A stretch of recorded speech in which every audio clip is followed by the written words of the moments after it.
Assalamu alaikum. Dear students, welcome to the APS online teaching system. A very warm welcome to you all after the Eid vacations. I hope you had a wonderful Eid. Anyways, today we shall be starting the third chapter of our biology book. So without further ado, let's get started with it.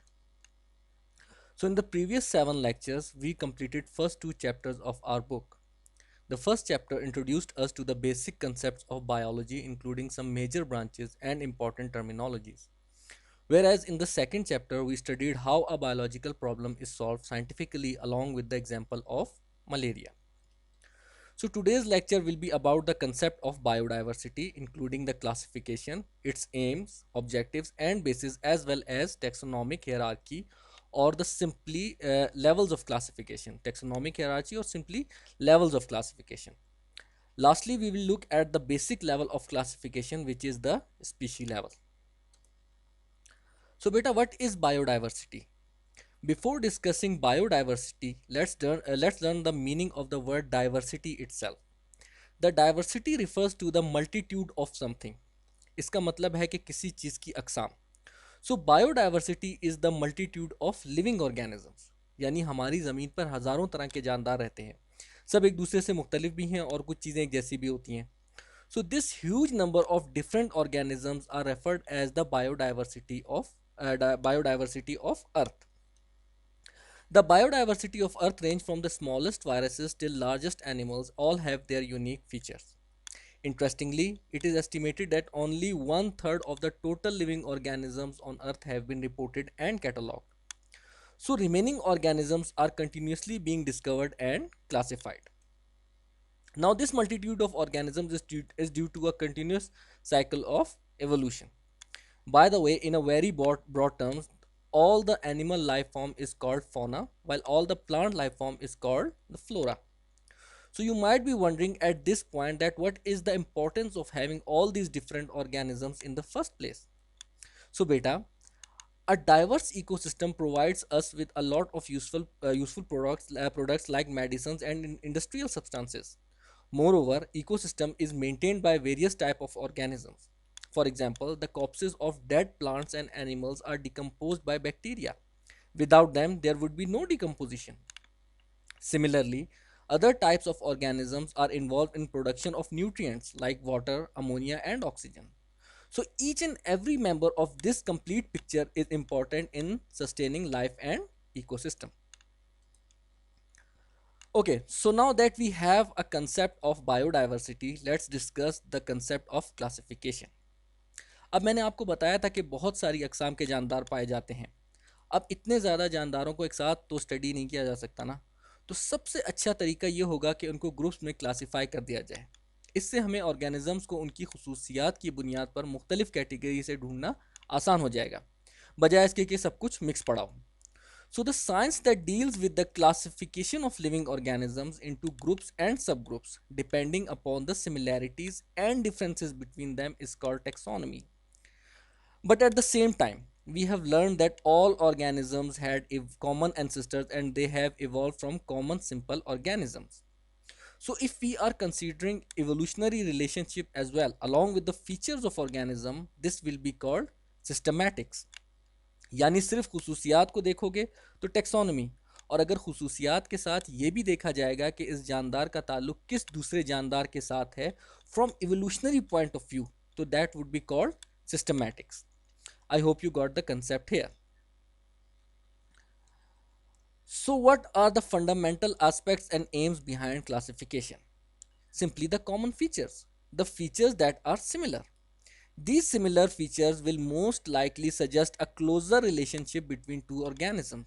For example, our little sparrow here would be more related to a pigeon or to an insect depending upon the feature. I'm asking a question from you. Of course, the pigeon. They both are birds, they have wings, they eat similar food and have similar morphology. So they are related to each other. So more similar an organism is to another organism, more related they are to each other from evolutionary point of view. While making a relationship, we look at both internal as well as external features of an organism. External features, as we discussed, are sparrow, its wings, beak, shape, etc., etc., to name a few. but internally they are compared at genetics level, mean more similar their DNA is, more related they are to each other. I hope you got the concept here. Okay, so now let's move on to a very important topic called the taxonomic hierarchy. Hierarchy means in Urdu वी से शजरा नसब, यानी जैसे हम कहते हैं ना कि इसके वालिद ये थे, फिर दादा ये, फिर परदादा ये, and so on. Same is the case with taxonomy. We make various levels of groups called the taxa. Each group classifies organisms depending upon similarities between them. So the largest level of classification is the kingdom level, as all the animals are in kingdom Animalia and all the plants are in kingdom Plantae. So this is the largest level of grouping, यानी पौधों को अलग और जानवरों को अलग कर दिया गया है उनके अलग अलग ग्रुप्स में. Moving along from a kingdom, we have 6 major groups. जैसे जैसे हम छोटे ग्रुप की तरफ जाते रहते हैं सिमिलैरिटीज बढ़ती जाती हैं और आखिरी लेवल पर सिर्फ एक ही तरह के जानदार रह जाते हैं. वो कैसे, हम आगे चल के देखते हैं. So a kingdom is a group of related phyla. So phyla is our second level. A phyla is made up of more similar groups called classes. So simply a phyla is a group of related classes. Similarly, a class is a group of related order, which is our next level. An order is a group of related families.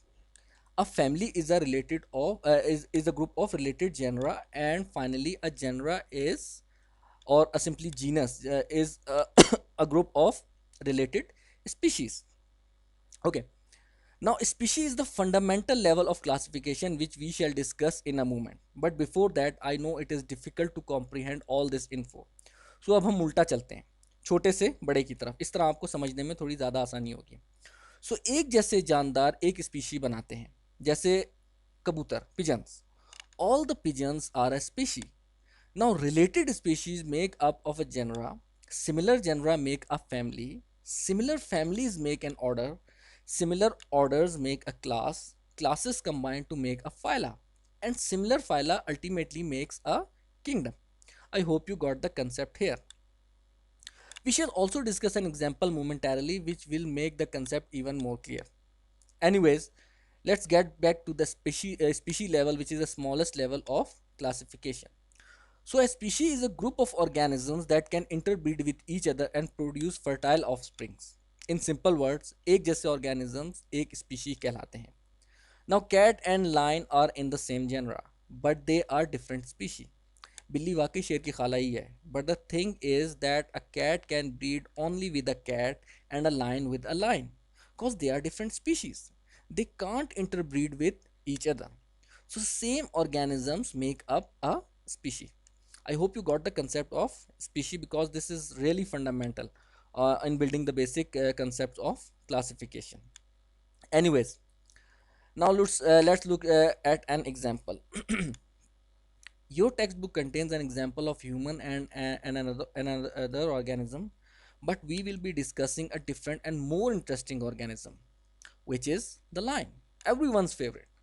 So the lion is an animal, so it falls in the kingdom Animalia. The phylum is Chordata. Now chordates are the organisms that have spinal cord in their bodies. So all the organisms having spinal cord are in phylum Chordata. So are us, the humans.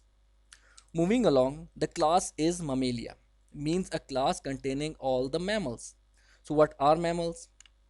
Mammals are the organisms that breastfeed their offspring via milk and give birth to them rather laying eggs. So up till now, lion and us are sharing same kingdom, phyla and class. Let's move forward.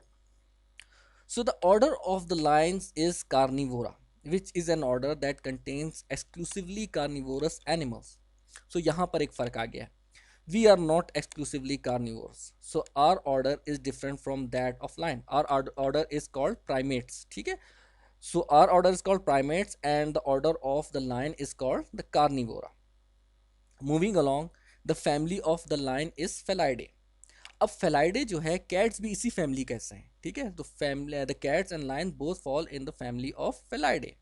इसीलिए वो शेर की खाला भी है क्योंकि they are in the same family. But the genera of lion is Panthera while that of cat is called Felis. So यहाँ फर्क आ गया, इसीलिए बिल्ली अलग स्पीशी है और लायन अलग. So now the species of lion is called the Panthera leo. So the lion is scientifically called Panthera leo. Now you can see that genre and species name has been written in italics because that's the proper way of writing a species and genus name. Always in italics. Do remember this thing and don't forget this thing, because I have seen लोग अभी तक mistake करते हैं कि जब वो species और genus का नाम लिखते हैं तो वो इटैलिक्स में नहीं लिखते, ठीक है ना। तो जीनस का नाम और जो स्पीशी का नाम होता है वो हमेशा स्मॉल लेटर्स में आता है, और जीनस का नाम ज़ाहिर है नॉर्मली कैपिटल से स्टार्ट होता है, बट पूरे जो टर्म होते हैं वो इटैलिक्स में होती है, ठीक है, ये चीज़ याद रखिएगा। Anyways, I hope you got the example. So with the example, we came to the end of our today's lecture. I hope you understood all the concepts. Here is your weekly assignment. Do attempt these and send them to the relevant teachers at earliest. And that's the term to ponder section. Have a look at them as well. Anyways, beta, thank you so much, and I'll see you in the next lecture. Allah Hafiz.